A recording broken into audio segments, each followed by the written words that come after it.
Good evening to all of you, my dear students, and my friends also. This video is going to cover an important question answer of the second poem of class 12th. The second name of the second poem is An Elementary School Classroom in a Slum, written by Stephen Spender. Basically, he was an English poet and essayist also. So you can see here, this is textual question, okay, which is mentioned in your textbook. The first question is, tick the item which best answer the following. The tall girl with her head weighed down means the girl is ill and exalted. Okay, this question, the option of this one is, the first option is correct. Okay, this one. Okay, second question, the paper swimming boy with rat's eyes means the boy is a sly and secretive. First option. Second, thin, hungry and weak, unpleasant looking. Okay, which one is correct answer? That I have already told you while explaining this poem. Can you guess? Okay, you are right. Thin, hungry and weak. Okay, this is thin, hungry and weak. Third, the stunted, unlucky heir of twisted bones means the boy has inherited disability. This option is correct. You can note it down here also. This is all the answers, correct answers are mentioned here. Okay, and next, D, his eyes lives in a dream, so squirrel game in the room, tree rooms. Other than this means the boy is full of hope in the future. Means while that cute boy is sitting in the classroom, he is just dreaming about his future, that about his freedom. Okay, and last, the children's faces are compared to rootless weeds. This means they are insecure, their futures are insecure, that is not certain. Okay, after that some questions that is optional. Second question, what do you think is the color of sour cream? So why do you think the poet has used this expression to describe the classroom walls? Answer of this question, the colors of sour cream is off-white. The poet has used this expression to suggest that decaying aspects, the deteriorations in the colors of classroom walls, symbolizes the pathetic condition of the lives of scholars, the children of these slum schools. It symbolizes the pathetic condition of children of that school. Okay. Third question, the walls of the classroom are decorated with the pictures of Shakespeare's buildings with domes, word map and beautiful valleys. How does these contrast with the world of these children? Very important questions. You must note it down, my dear students. This question, very important. It might be asked in your board exam also. Okay, so be careful while answering this question. Answer, the picture that decorate the walls hold a stark contrast with the world of these underfed, poverty-stricken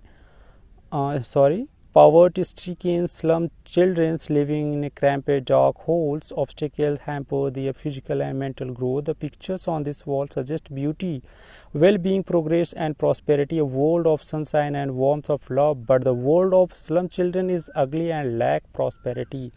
It means the condition of slum areas children and what the material hang on that school, that is completely contrasting life of both. Okay, and the fourth question here, what does the poet wants to children of the slum? How can their lives be made to change?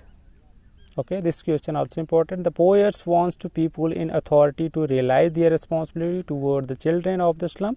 All sorts of social injustice and class inequalities be ended by eliminating the obstacles that confine the slum children to their ugly and filthy surroundings. Let them study and learn to express themselves freely. Then they will share the fruits of progress and the prosperity, and their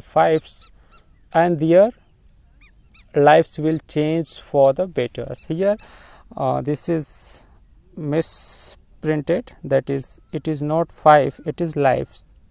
LIVS. Okay, lives of slum children. Okay, who were living in that slum. Here are some important questions that is beyond the text, that is not mentioned in your textbook. Okay, but it is equally important as textbook questions. Okay, so just see here. First question: in the opening stanza, the imagery is that despair and disease. Read the poem and underline the words, phrases that bring out these images. Okay, the answer of this question is the following word phrases bring out these images of despair and disease. That is lines you. Rootless weeds, the air torn round the palace, the tall girls with her weighed down head, the paper seeming boys with red eyes, the stunted unlucky, the heirs of twisted bones, gnarled disease. These, okay, you can see here. This is all mentioned here about the despair and disease imagery used in this stanza. Okay. Second question: why does Stephen Spender use the image of despair and disease in a first stanza of the poem, and with what effect?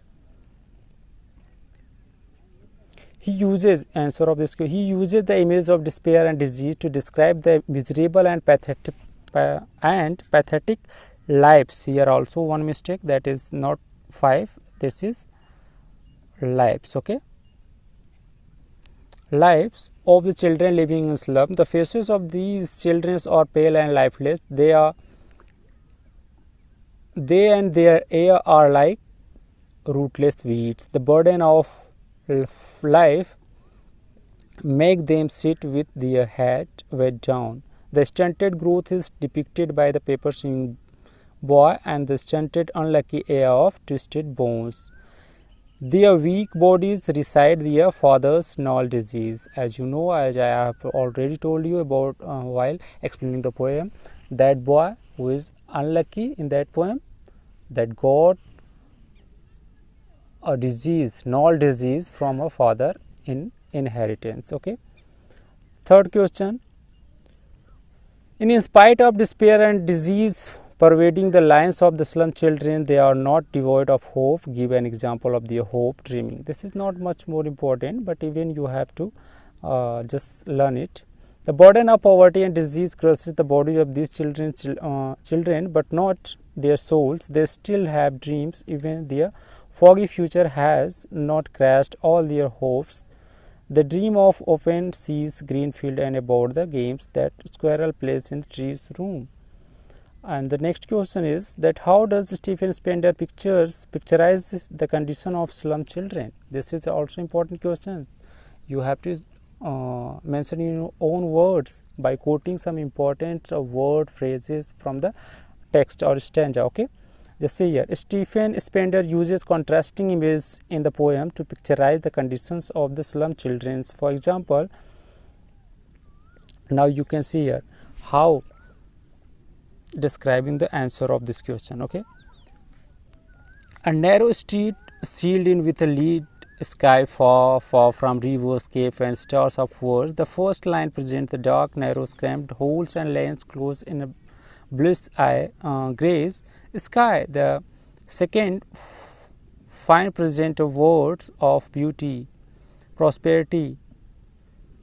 The second line present a word and beauty, prosperity, progress, well-being, and the openness. Fifth question: what is the theme of poem An Elementary School Classroom in Slum? How has it been presented? Very simple. You can answer this question also in your words. In this poem, Stephen Spender deals with the theme of social injustice and class inequalities. He presents the theme by making of two different and incompatible worlds. The worlds of the rich and the civilized has nothing to do with the worlds of narrow lanes and cramped holes. The gap between these two worlds highlights social disparity and class inequalities. Next, what message does Stephen Spender convey through the poem An Elementary School Classroom in Slum? What solution does he offer? This is also important. Stephen Spender conveys the message of social justice and class equalities by presenting two contrasting and incompatible worlds. He provides a way out for achieving any significant progress and development. The gap between the two worlds must be abridged. This can be done by only breaking the barriers that bind the slum children in dark, narrow, cramped holes and lanes. Let them be made mentally and physically free to lead happy lives. Only then art, culture and literature will have relevance for them. Okay, dear students and my friends, also you can hear some background noise, voice of some bird, and two more very important questions, and other question I skipped. Just see here, how can powerful person, okay, you can see here, how can powerful person with governor, inspector, visitors may contribute to improve the lot of slum children. Okay, the answer of this question, this is very important. Powerful persons like governor, inspectors and visitors. I have told already, governor means politicians, leaders who is in power. Okay, inspectors means officers, visitors means common people. May take an initiative and start bridging the gap between the worlds of the rich and poor. They can play an important and effective role in removing social injustice and class inequalities. They should break and dismiss all the barriers that bind these children and confine them to ugly surroundings. They will have their physical and mental development only when they leave the filthy and ugly slums. All good things of life should be within their reach. They must enjoy the freedom of the expressions. Okay, see here, how far do you agree with the statement, history is theirs whose language in the sun? This is okay, already I have to explain it. Even see here, the metaphor contains a vital truth. This word does not listen to the dumb and driven people. Only those who speak with confidence, power, authority and visions are heard and obey. Those who create history are people whose ideas and language can motivate, move, inspire and influence millions of people. In order to be effective, their language must have the warmth and power of the sun. Means only they can create history like the sun, in who has the power of education and the atmosphere of environment of education also. So finally this chapter has been over.